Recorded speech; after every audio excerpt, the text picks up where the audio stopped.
Да, продолжуваме со емисијата. Како што најавивме, тука е господин Стефан Андоновски, министар за информатичко општество и дигитална трансформација. Господин Андоновски, добредовте во студио 10. Добро утро, ви благодарам за поканата и поздрав до сите ваши гледачи. Министре, измените на Законот за електронски документи, електронска идентификација и доверливи услуги предвидуваат испечатаниот електронски документ кој што ќе биде изваден да има иста важност како оригиналниот документ. Тоа во пракса значи дека изводите од матични книги, изводите од венчани, умреници и така натаму, сега може да се земат електронски, може граѓанинот да ги добие на мејл или било како, и потоа тие треба да важат исто како и оригиналниот документ. Тие измени се донесени, кажете ми, дали ова функционира во пракса? Функционира во пракса, тоа се измени кои што го одбегнуваат процесот на дополнителна верификација на овие документи. Кога станува збор за еден документ кој што ќе го издаде државен орган, а тоа е електронски документ, вие ги спомнавте изводите од матичната книга на родени, освен матичната книга на умрените, значи родените и венчаните спаѓаат во оваа група, потоа на пример изводот од уверението за државјанство, документите за потврда на стаж, ги кажувам оние кои што се најактуелни вака кај граѓаните. Кога тие ќе бидат испечатени, тие долу во десниот агол имаат една коцка QR код. Граѓаните може би ги знаат од фискалните сметки кои што се скенираат. Со скенирање на тој QR код вас ве носи до оригиналниот документ и вие го гледате пред вас валидноста на оригиналниот документ. И исто така институциите, кога вие ќе го приложите тој испечатен електронски документ, на истиот начин може да проверат дали тој документ кој што вие го поднесувате е валиден. Во рамки на тој QR код се вградени и електронски подпис на овластеното лице, електронски печат и ние го нарекуваме времен жиг, да се знае точно кога е издаден соодветниот документ. Оваа измена, јас кажувам, често е мала во смисла на закон, но е голема во смисла на промена на начинот на однесување на институциите кон граѓаните. Ние до сега два пати ги казнувавме луѓето кои што сакаат да користат електронски услуги.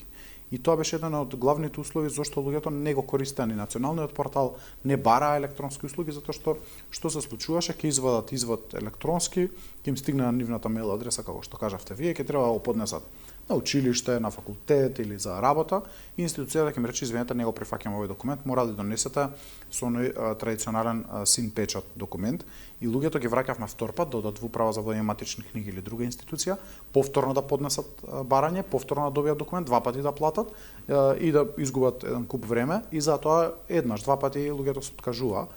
Но со овие измени веднаш може да се применат и ние така и ја забрзавме работата на огласот кој што беше за полициски службеници во МВР, беше за 300-400 луѓе, и одеднаш се створи голема побарувачка за изводи, и затоа што луѓето не ги вадат овие документи пошто многу им треба извод дома.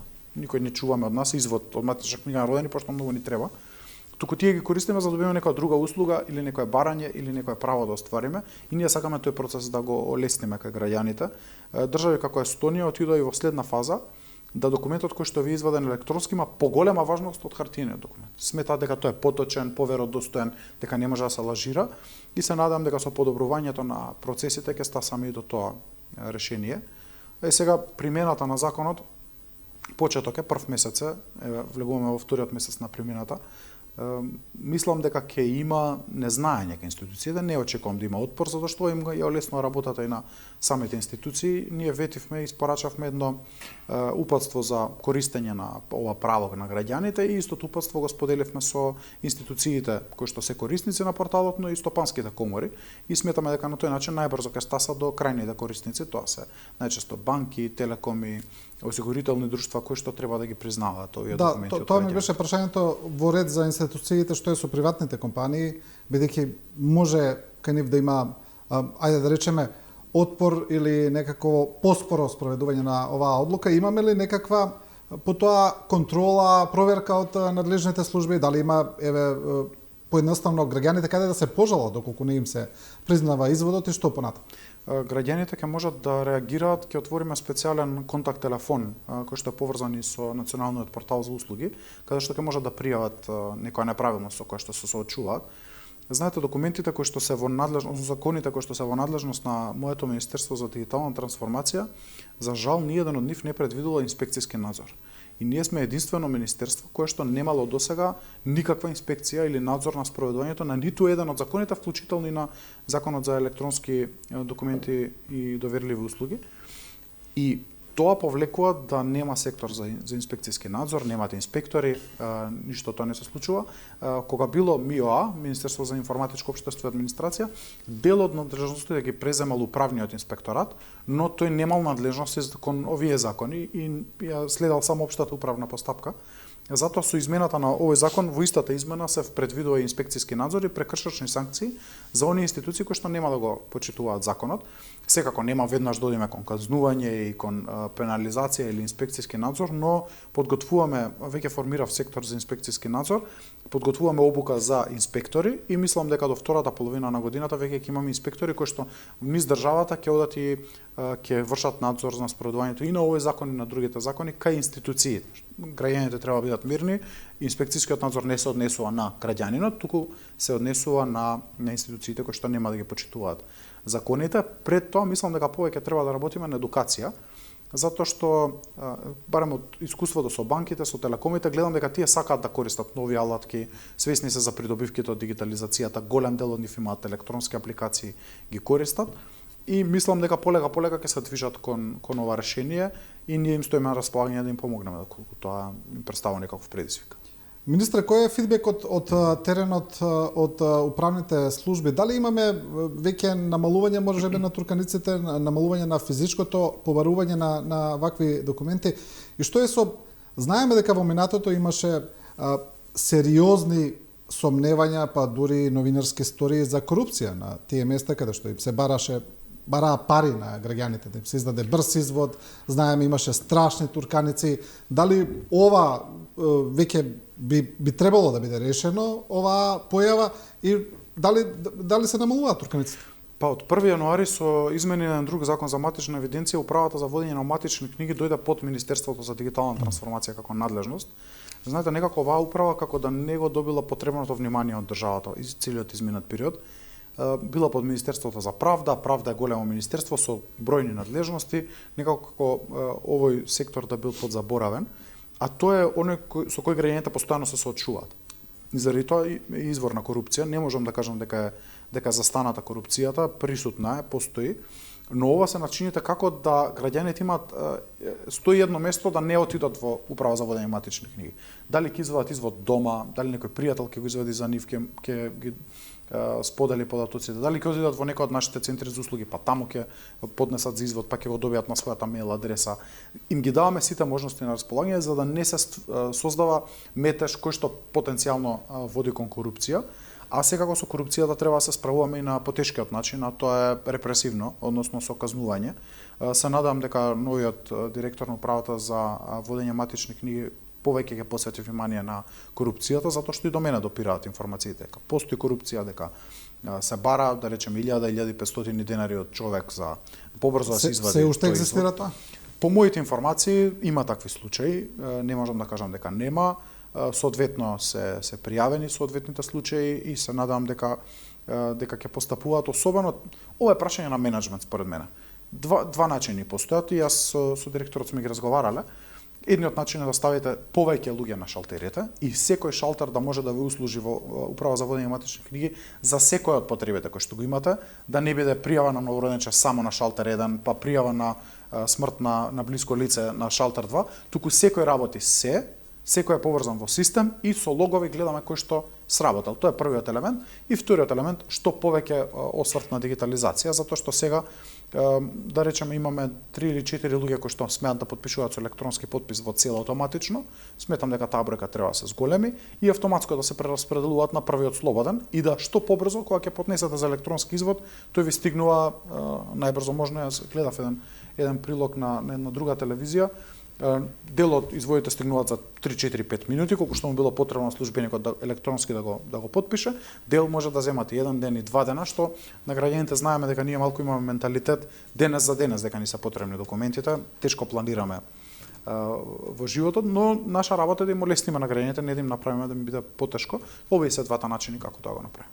Да, се размислували за проширување на оваа стратегија или на оваа дигитализација, ајде да речеме, и на другите услуги, на другите работи на граѓаните, бидејќи знаеме во многу моменти во разни институции, дали се тоа здравствени, социјални или други државни институции, често се барат граѓаните физички да дојдат за некаква услуга или дури физички да дојдат само за резултати некакви, дали се тоа истраги, претраги, здравствени или било какви други. Значи, цело време се граѓаните по шалтери. А знаеме дека сега веќе во ова време на дигитализација многу лесно се решава тоа, но дали се инертни административците, дали се навикнати така да работат, не знам. Затоа ве прашувам, ја спомнавте Естонија, Балтичките држави се најголем пример за таа, таму е свеги веќе префрлено на дигитална платформа. Се размислува ли кај нас за проширување на таква? Не само што се размислува, јас дадов едно ветување дека 100 нови услуги ќе имаме на порталот оваа година. До сега бројката околу 200. И ако видите како сува бројка, споредено да речеме со Украина, која што е меѓу топ 10 држави по дигитализација во моментот, Украина има 40 услуги само дигитализирани. Ние имаме преку 200 достапни. Но тоа не кажува ништо бројката, зашто? Затоа што тие услуги кои што ние сме ги дигитализирали, никој не ги користи. Ние сме тргнали од пристапот која е најлесна за дигитализација услуга, таа дигитализира, независно што дел од нив имаат по 2 или 3 корисници годишно. Што значи скоро никој не користи таа услуга. Па има бројни услуги од агенција за енергетика, имаше доста услуги од регулаторната комисија за енергетика, имаше услуги од агенција за храна и ветерина, од ПИОМ. Например, од ПИОМ ги имате сите услуги од агенција за вработување, извинете, сите услуги за потврда на стаж. И сега најчесто граѓаните ги користат М1, М2 образците или пак М4. Сите ги имаме дигитализирани. Но М6 образецот скоро никој не го вади. Вака пластично кажано. И тие се доста услуги, вака по бројка може да се пофалиме дека навистина многу од нив се дигитализирани, но тоа не се услуги кои што граѓаните постојано ги користат. Еве често се случува потврдата за отворен Балкан. Ние пресметувавме околу 15-16 луѓе ја користат месечно. Не велам дека не треба да ги има. Напротив, дај Боже да можеме сите 1100 од прилика услуги кои што се нудат за кон граѓаните, сите да ги имаме целосно дигитално, но помал фокусот става нови услуги кои што навистина се користат. Споредбено со тоа, ми се чудеа на почетокот кога зборувавме со министерот Панчо Тошковски, услугата за дозвола за оружје, за поседување на оружје, ја користат десетици илјади луѓе. Зошто? Затоа што ја користат луѓе кои што првпат набавуваат, но и ловџиите кои постојано сакаат да обноват дел од нивното оружје, им е потребна таква дозвола. И таа стана една од најкористените услуги на порталот, а ја пласиравме пред околу 3-4 месеци. Што значи дека фокусот треба да биде и на зголемување на бројката, но многу повеќе на квалитетот или на оние услуги кои што вистински се користат од граѓаните. Имаме методологија и план, побаравме средства од нашите пријатели и од UNDP и од Европската унија да ни помогнат со дигитализација на бизнис процесите, тоа така се нарекува. Тоа значи упростување на постапките внатре во институциите, да не бараат фотокопија од лична карта, туку да пристапат до системот да ги проверат патуците сами, да не бараат копија од некоја потврда или оригинал потврда заверена на нотар и така натаму, туку сами да ги прибавуваат тие документи. Тоа е оптимизација на бизнис процес, се развива апликацијата и потоа се закачува на националниот портал. И во дискусија сме со неколку клучни институции според мене, Катастарот, Управата за јавни приходи, Јавното претпријатие за државни патишта, на кои што сме силно фокусирани затоа што детектиравме дека тие се институциите кои што нудат услуги кои што граѓаните многу ги користат, да нивните услуги ги закачиме интервентно на порталот, и секоја друга институција која што ќе пријави интерес за тоа. Да имаме случаи каде што самите институции не се поврзани меѓу себе, не може да ги видат податоците. Например, еве ја спомнавте УЈП, некои сродни институции како да речеме УЈП и Агенција за вработување и ПИОМ не може да ги видат меѓу себе податоците, па ги праќаат граѓаните, донесе ми потврда од вамо, донесе ми од таму за ова или за она. Сега во ред можете електронски да ги извадат тие потврди, но сепак малку е нелогично како тоа институциите не можат да ги видат податоците едни со други. Нешто, ако треба за граѓаните, како што велите, веднаш да види. Еден од најинтересните примери кои што често го користам, ако одите да пријавите новороденче на шалтер број 2, морате од шалтер број 1 да извадите потврда дека сте венчани. Во истата институција. Буквално еден до друг седат како ние во оваа студио. УЈП беше една од институциите која што прва започна процес на дигитализација и ќе се сетите 2006-2007 година прва која што извади МПИН, па имаше електронско поднесување на документи, потоа годишна даночна пријава, но некако како да запре тој процес и како да се заглави сама во себе во тие процеси. И сега во моментот УЈП има 3 различни портали со кои што работи на услуги за граѓаните и бизнисите. А голем дел од процесите не се автоматизирани, се прават рачно. Сега знам дека голем проблем се потврдите за платени даноци или за даночен обврзник, кој што внатре во самата институција мораат рачно службениците да ги проверат. И тоа навистина им одзема многу време и нормално е да создава револт кај граѓаните и се радувам што работат на процес на е-фактура, процес на дигитализација и во програмата која што ја видов за работа за оваа година на УЈП и стратешкиот план, еден цел столб од 4 столба е посветен на дигитална трансформација, што многу ме радува од новото раководство, но е проблем. Ние кога дојдов, помалку од 35 институции активно споделуваа меѓу себе податоци, што значи беа закачани на платформата за интероперабилност. Ние имаме еден автопат кој што го нарекуваме платформа за интероперабилност, магистрала, по кој што се движат податоците. Само 35 институции споделуваа активно информација, закачани беа околу 50. Со надградба на порталот очекувам во наредните 2 до 3 месеци да закачиме уште сигурно 10 институции и сите тие веќе чекаат на нас да го завршиме овој апгрейд за активно да споделуваат податоци. Целта ќе биде сите институции да се закачат на платформата, го правиме тоа да биде лесно, скоро бесплатно. И мислам дека ќе ни успе, тоа е клучот, затоа што иднината на дигитализацијата не може да биде граѓаниот повторно да ги собира сите документи, макар и електронски, па потоа да ги поднесува, туку институциите сами, кога вие ќе поднесете само барање, институциите сами за вас да ги соберат податоците што им се потребни. Се оди, Естонија го има тој X-Road, влечење на податоците од најблиската гранка. Не чека дека податокот мора да го извлече од МВР.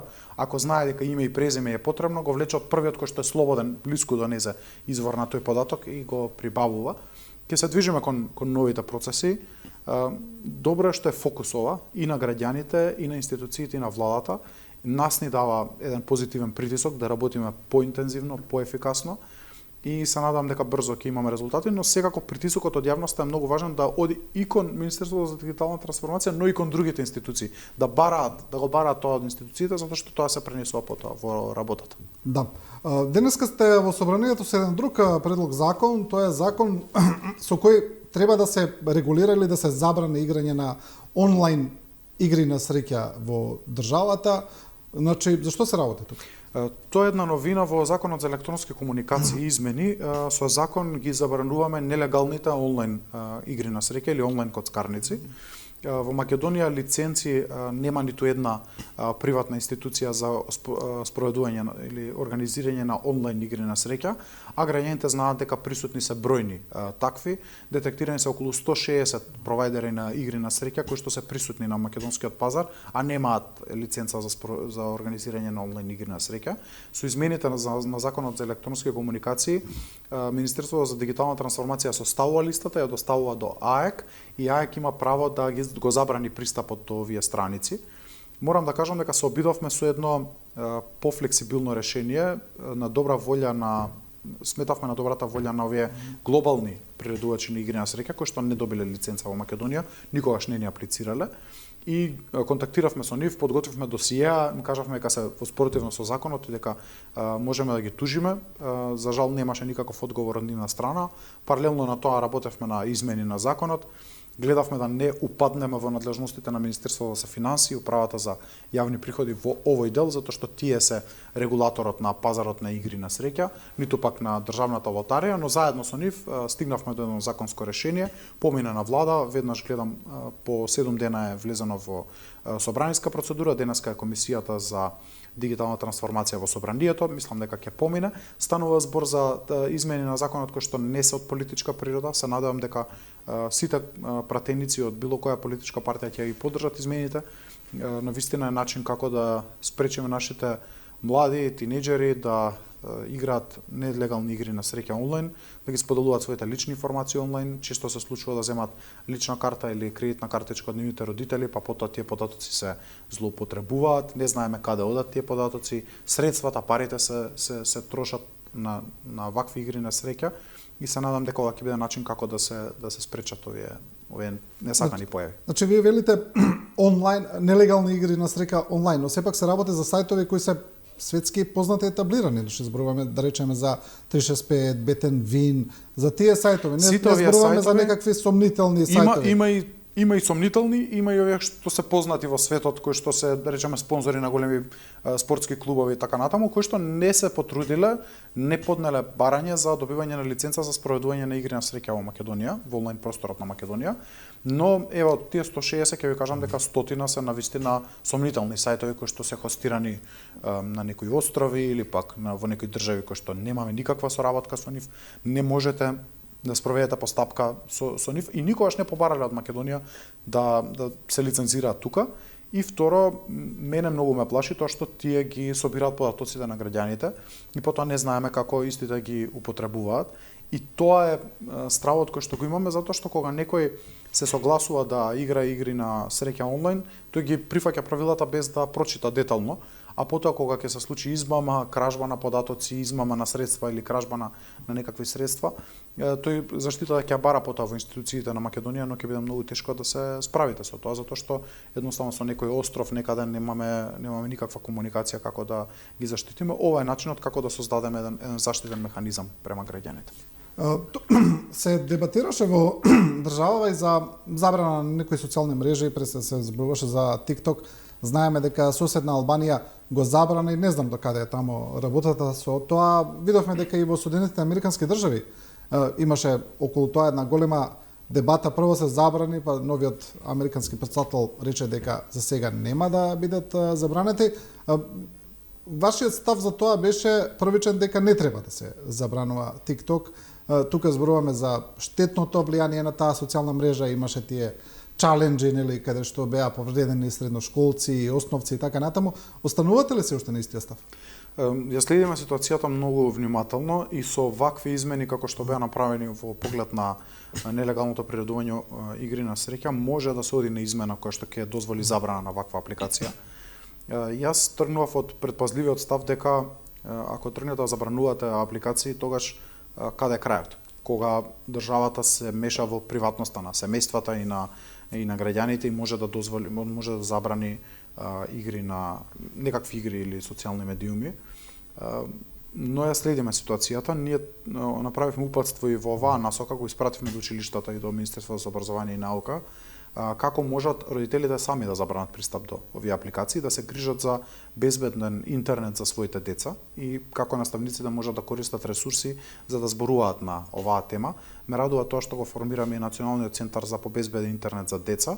Следната недела беше неделата за побезбеден интернет, ќе имаме еден интересен настан, еден музичко-уметнички настан во едно од основните училишта во град Скопје, со кој што ќе се обидеме да подигнеме свеста за важноста на безбеден интернет, безбедно сурфање, безбедни апликации или безбедно користење на апликациите, затоа што ако забраните TikTok, младите, децата брзо се наоѓаат, флексибилни се, ќе најдат нека друга апликација за да споделуваат некои предизвици, челенџи и да се случуваат некои несакани појави. Но ако сте внимателни, разговарате со нив, кај дел од нив ги забраните дома, едноставно тие апликации не се достапни. Наместо користите YouTube, користите YouTube for Kids, наместо користите Netflix, имате Netflix for Kids. Тогаш веќе мислам дека можеме да зборуваме за еден соопфатен пристап. Родителите мора да работат на оваа тема. Знам дека е полеко што можеби родителите не го познаваат доволно, не се едуцирани, никогаш не го следеле, но ова е една од задачите на родителството во 21 век. Дигиталните алатки се со неограничени можности, има многу добри можности, но има и вакви кои што прават штета. Да следиме ситуацијата доколку забележиме дека ова излегува од некаква контрола, ќе го задржиме правото да го промениме законот и да го забраниме оваа апликација или други апликации во Македонија. Да, ја презентиравте и дигиталната трансформација за националната стратегија за сајбер безбедност 2025-2028. Како што кажавте, целта на стратегијата е заекнување на отпорноста и безбедноста на државата во сајбер просторот. Што конкретно содржи оваа стратегија? Како би се заштитил? Јас ја имам со мене. Стратегијата е напишана на околу 70 на страни. Има и соодветен акцијски документ и индикативен финансиски план. За жал 3 години државата немала национална стратегија за сајбер безбедност, а многу од мерките и активностите на претходната стратегија не биле реализирани. Предвидуваме во индикативниот финансиски план повеќе од 13 милиони евра распределени во критични институции да се инвестираат, не да се потрошат, туку да се инвестираат во сајбер безбедност. Постоеше став доскоро дека трошокот за сајбер безбедност е токму тоа трошок. Сега за среќа се размислува дека тоа е инвестиција, затоа што не може да градите софтвер или инфраструктура дигитална која што ќе ви служи. Зборувавме за услуги, дигитални услуги, поврзаност на институциите, ако се тие незаштитени, ако немаме програма како ги заштитуваме. Многу е конкретна стратегијата, лесна за разбирање и многу конкретни активности има за конкретните институции. Првиот дел е градење на националните капацитети за надзор и одговорност. Тука е секторот за сајбер безбедност, Владиниот центар за одговор на сајбер инциденти, за мониторинг, потоа формирање на национален план за одговор на сајбер инциденти. За жал немаме таков. Ние не знаеме како треба да се однесуваме кога се случи некаков сајбер инцидент или сајбер напад. Имавме една вежба минатата недела како треба институциите да постапуваат до највисоко ниво, но имаме и такви минимални стандарди и план како треба институциите да се заштитат превентивно, но и што треба да направат реактивно. Вториот дел се однесува на градење капацитети во критична инфраструктура. Тоа се критични сектори кои што или до сега беа жртва на ваков напад, или се многу важни за државата, финансискиот сектор, банкарскиот сектор, телекомуникациите, енергетиката, земјоделието. За нас многу одбраната безбедноста тука секако не ги исклучувам. Еден дел имаме на побезбедно општество, нешто за што зборувавме околу социјалните мрежи, меѓународната соработка и проактивните мерки кои што ќе се случуваат во наредниот период. Не сакам да биде ова само уште една стратегија, не беше тоа целта, затоа и брзо ја донесовме, со сиот ризик таа да биде и со недостатоци, и со грешки, и со недоречености, за да имаме текст по кој што ќе се однесуваме наредниот период и акцијски план по кој што ќе постапуваме наредниот период, па да видиме за 1-2 години кога ќе направиме ревизија, до кај сме стасале, како можеме да подобриме стратегијата и да бидеме подобри. Се надам дека ова ќе ни биде. Многу од нас не знаат во што влегуваат, не ги знаат предизвиците и опасностите на сајбер безбедноста и мислам дека ова треба да ни биде прирочник како треба да се однесуваме секоја од институциите и што треба да правиме. Секако Министерството за дигитална трансформација ќе биде предводник на процесите. Ова е обврска и под реформската агенда, но ништо нема да постигнеме ако не се вклучат сите институции, сите чинители што беа дел и од работната група и се напишани во стратегијата, но и од другите институции. Ме радува тоа што, да речеме, често колегите ќе побараат совет, коментар, ќе не вклучат во некоја работна група каде што можеме да помогнеме. Имаме минимум безбедносни стандарди кои што ги развивме заедно со владата на Обединетото кралство. Истите ќе бидат преточени во механизми во законот за сајбер безбедност кој што е сега во владина процедура и ќе бидат дел од тој прирачник кон институциите како треба да се заштитат. Министре, дали институциите понатаму владата, но и институциите многу посериозно ќе сватат оваа проблематика, бидејќи самиот велите дека сме немале нова стратегија и старата не се почитувала, бидејќи знаеме дека ние имавме случаи од некои бенигни хакерски напади каде што би се сменело некоја веб страница, па до сме имали сериозни криминални случаи каде што сме имали изнуда од институции за пари. Не добивме премногу информации околу тоа, освен она што излезе на пример со Фондот за здравство.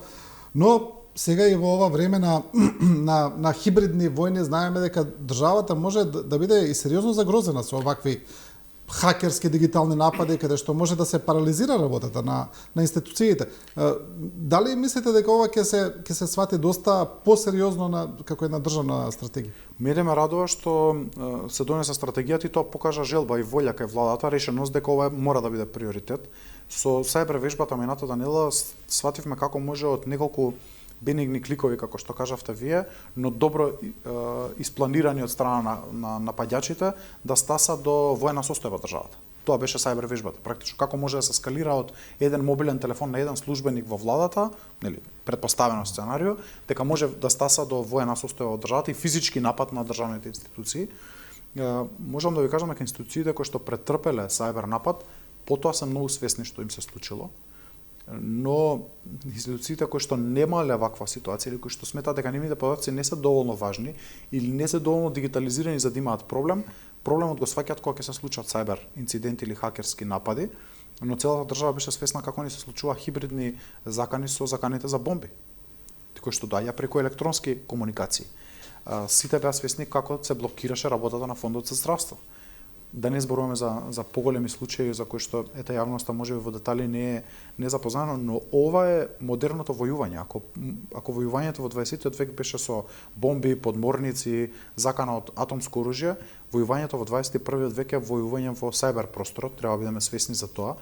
И придобивките кои што ги имаме во сајбер просторот не треба да ги земаме здраво за готово, без да знаеме дека постојат можности за напад. Ние се уште имаме институции кои што имаат, да речеме, руски антивирусни системи, се уште имаме институции кои што имаат застарени системи на заштита, едноставно не се пропаднал тендерот за обновување на лиценците за заштита. И никој не се секира околу тоа, затоа што немате закон и затоа што нема одговорност на институциите. Сега со новиот закон предвидуваме одговорност дека ако институцијата не преземала мерки за заштита, одговорното лице ќе се сноси последици во таа институција, исто како што ако ви се случи пожар во институцијата, не дај Боже, вие сносите одговорност ако не сте преземале, не сте купиле ПП апарати, не сте ги обучиле вработените за заштита, не сте го осигурали имотот, ја сносите одговорноста. Замислете до сега, никој немал никаква одговорност во овој домен. Ако ви се случи сајбер напад, ви се заклучат сите мејлови, да речеме. Не можете да работите неколку дена. Или не можете плата да исплатите на вработените неколку дена. Нема одговорност за институциите во досегашниот пристап. Затоа е законот за безбедност на информацијските системи. Всушност и многу е поверојатно да се случи таков напад врз државата, доколку се случи толку физички напад. Ние веројатно дека веќе и како земја членка на НАТО сме речеси и обезбедени од физички напад, да речеме од некоја соседните земји. Но ваков напад е многу веројатен. Многу веројатен, многу можен. Јас не велам дека со односењето на стратегијата или законот одеднаш ќе престанат нападите. Голема веројатноста се зголеми бројот на напади во целиот свет, па и кај нас. Но начинот како се однесувате кон тие напади, како се спротестувате, како граете отпорна, резилиентна структура која што знае како да се справи со ваквите предизвици, тоа е начинот на модерно менаџирање на институциите. Ние можеме да ги дадеме и ресурсите и начините, но секако обврската ќе остане на институциите, затоа што новиот пристап, го гледаме во Европската унија, сајбер безбедност по дизајн и одговорност на сите. Што значи дека во планирањето на некој софтвер, еве го, да речеме го зборувавме УЈП е-фактура, сајбер безбедноста на системите на е-фактура ќе мора да биде вградена од почетокот и да е задача на тој што го спроведува проектот. А ние како тело и националниот цирт во АЕК ќе бидеме оние кои што ќе го следат процесот и ќе опоменуваат доколку постојат неправилности. Еве, пред крајот, кога зборуваме за дигитална трансформација на државата и на општеството, ги спомнавме балтичките држави кои одамна се пример за тоа. Ќе дојдеме ли некогаш до таков момент како држава, да речеме да имаме една картичка која ќе биде се, ќе биде и лична карта, и здравствена картичка, и сите податоци ќе бидат на неа? Јас би сакал тоа да биде мобилниот телефон, секако и картичка, зошто да не. Дигиталната трансформација има една способност да малите држави ги претвара во технолошки гиганти.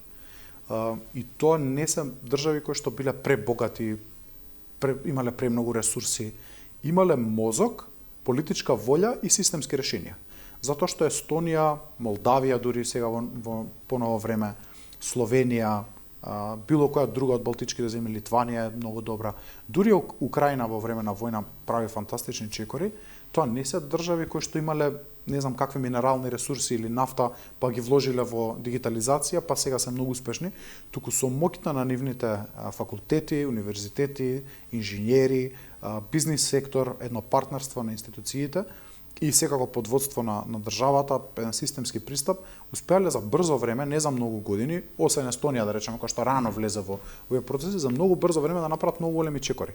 И тоа ме храбри дека можеме да имаме држава која што не само што ќе се носи, туку ќе биде и предводник на некои вакви процеси, затоа што ние не треба да забораваме, ние бевме првите од југоисточна Европа кои што целосно го дигитализиравме катастарот.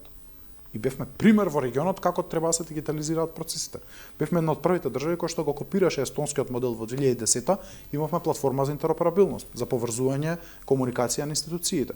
Воведовме централен регистар на население. Тоа се работи кои што светот ги правеше тогаш и беа тренд и ние го следевме тој тренд во некои работи и предводевме. Не гледам причина зошто да не го искористиме домашниот IT талент и да имаме предводници во некои од новите работи. Размислуваме на неколку од нив. Јас најавив дека оваа година ќе развиваме мобилната апликација за услуги, македонската мобилна апликација за услуги. Малку од Европска унија имаме некој застој во резултатите, но го добивме проектот заедно со Украина да ја реплицираме нивната мобилна апликација. Таа во себе содржи електронска верзија на лична карта, електронска верзија на возачка дозвола, најкористени услуги присутни на самата апликација и се надевам дека некаде до крајот на годината веќе ќе имаме првата тест верзија за да им ја покажеме на граѓаните да владините услуги ви се во мобилниот телефон. Да, тоа би било добро и еве уште едно олеснување за граѓаните и секако да се движиме кон крајната цел, целосна дигитализација. Да. Ви благодарам на можноста и на поддршката која што како медиуми ја давате на процесот на дигитализација, на коментарите, на забелешките, секогаш ни се добре дојдени и се надам дека заедно ќе се движиме кон дигитално општество во кое што јас еве и последно ќе го кажам тоа, граѓаните не треба стравуваат од овој процес. Секогаш на ум ги имам граѓаните кои што не сакаат, не можат, не знаат како да користат дигитални алатки. Секој им биде достапно и на традиционалниот начин, но тој ќе биде се побрз и ќе им дозволуваме да полесно стигнуваат до документите, макар и во хартиена форма доколку тоа го сакаат, а секако наша задача е да комуницираме електронски и побрзо да ги решаваме проблемите на граѓаните. На крајот дигитализацијата треба да се свати како алатка, како метода, не како цел сама по себе. Метод, начин како да стигнете побрзо до владината услуги, таа да биде точна, ефтина и брзо достапна. Тоа ни е фокусот во наредниот период. Да. Министре, ви благодарам за ова гостување. Благодарам многу на поканата и на можноста. Министр Стефан Андоновски во првиот дел. Одиме сега со една кратка пауза и продолжуваме со универзитетскиот професор Ило Трајковски.